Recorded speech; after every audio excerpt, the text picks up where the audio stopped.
The story of an American air hostess, narrated by Shaikh Khalil-ur-Rahman Sajjad Nomani. The original story is in the Urdu language. This is the English translation of that story, prepared by the Clear Evidence. Org. Perhaps young girls are also listening. This incident took place in the 1980s. At that time, I was studying in Madinah and had come to India for a week for a specific reason. When it was time to return, I did not get a direct seat. In fact, at that time, there was either no direct flight from Delhi to Jeddah, or if there was, I didn't get a seat on it. The seat I was assigned required me to first take an American Airlines flight from Delhi to Karachi.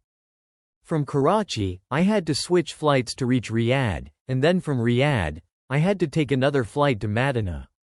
It was about 3 in the afternoon when I boarded the plane, burning with a fever and feeling very unwell. My only intention upon taking my seat was to close my eyes and try to rest. I planned to take a tablet, drink some tea, and sleep. But Allah had something else planned. The seat next to mine was occupied by a Sikh gentleman who had been traveling for a long time. He had no one to talk to during his 6 to 7 hour journey and was eagerly waiting for a new passenger to sit beside him so he could have a conversation. As soon as I arrived, intending to rest, he welcomed me with the intention of talking. I was now stuck. At that time, the Iranian Revolution led by Khomeini was a hot topic. The Sikh gentleman, who was an American national born and raised in the U.S., had limited proficiency in Hindi and preferred to converse in English. The habit of many Indians, especially when traveling, is to pass time by discussing politics. It is quite interesting how, by the time a journey ends, it seems as if all of the country's problems, inflation, electricity shortages, water crises, and gas issues, have been resolved, and everyone parts ways as if the nation's fate has been decided. This culture is unique to India and not commonly found in other countries. As soon as the Sikh gentleman saw me, a young scholar wearing traditional attire, he started a conversation about the Iranian Revolution. Our elders taught us never to waste time on pointless discussions, rather, it is an art and a science to skillfully steer any conversation towards a meaningful topic. So, while responding to his conversation, I gradually shifted the discussion toward Islam. However, he soon started yawning, showing no interest in religious discussions. Seeing him yawn, I felt relieved, thinking I might finally get a chance to rest. But fate had something else in store. The seat in front of me, near the emergency exit, was occupied by an American air hostess. She had been listening to our conversation. She suddenly spoke up, saying, "It seems like you are discussing Islam.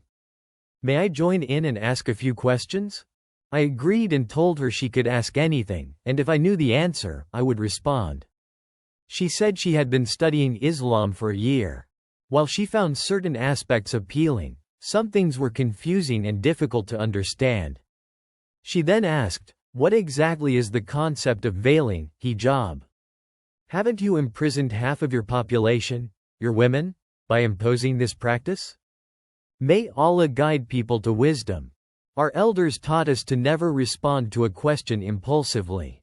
Instead, one should first listen carefully, internally turn to Allah for guidance, and seek divine wisdom before answering. So, as I listened to her question, I silently prayed, asking Allah to guide me toward an answer that would be beneficial. And then, suddenly, an example came to my mind, one I had never thought of before. I told the American air hostess, "A few years ago, an interesting incident occurred in your country, the United States. In 1972, I read about this real event in Reader's Digest. It happened in Houston, Texas, where a young man placed a briefcase containing around $150,000 worth of jewelry on a busy intersection. He deliberately left it open, parked his car, and went up to his apartment balcony to observe what would happen next. As expected, after some time, another young man drove by, noticed the open briefcase full of valuables, looked around to make sure no one was watching, then quickly took the briefcase, put it in his car, and sped away. The man from the balcony had noted the car's license plate number and immediately called the police. Unlike in some countries where cases take ages to be resolved, the American police swiftly arrested the thief at the next intersection. The case went to court, and the verdict was quite surprising. The High Court ruled that the real culprit was not the man who took the briefcase, but rather the one who had deliberately left it open in a public place. The court sentenced him to 6 months in prison along with mandatory mental treatment. As for the one who took the briefcase, the court declared that the contents now legally belonged to him. However, as a recommendation, he was advised to return jewelry worth $20,000 to the original owner as compensation and donate a portion of the remaining amount to charity. The American air hostess listened intently. I then told her, "Now you should think. How does this relate to your question?" To help her understand, I continued. The philosophy behind your country's court ruling was that anything valuable should be properly safeguarded. If someone leaves a precious item unprotected in public, the blame falls on them rather than the one who takes it. Similarly, in Islam, a woman's beauty and dignity are considered extremely valuable treasures, like a precious diamond that must be protected from the eyes of predators, social wolves, and those with corrupt intentions.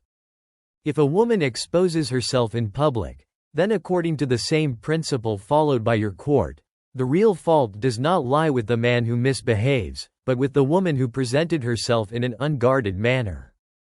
The moment I finished speaking, the air hostess was completely stunned, speechless. She sat there in silence for a few minutes before finally saying, "I am amazed. I never realized that Islam has such a profound philosophy. I am completely satisfied with this explanation and truly appreciate this perspective." By then, we were approaching Karachi airport, and her work duties resumed. She told me, "I have many more questions, but I can't ask them now as my service shift has started, and you are about to disembark. Could you share your contact information so that I can reach out with more questions later?" I told her, "I don't have a personal phone. I live in a hostel as a student. However, if you call my hostel warden's office on a Friday at a specific time, Saudi time, there's a chance you might find me available to answer your questions." Now, my dear listeners, pay close attention to what happened next. For the next 6 months, that woman continued to call once or twice a month, asking me questions about Islam.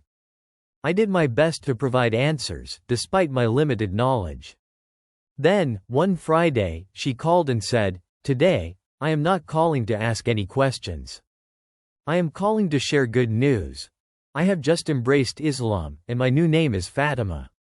This audio has been prepared by the Clear Evidence.org.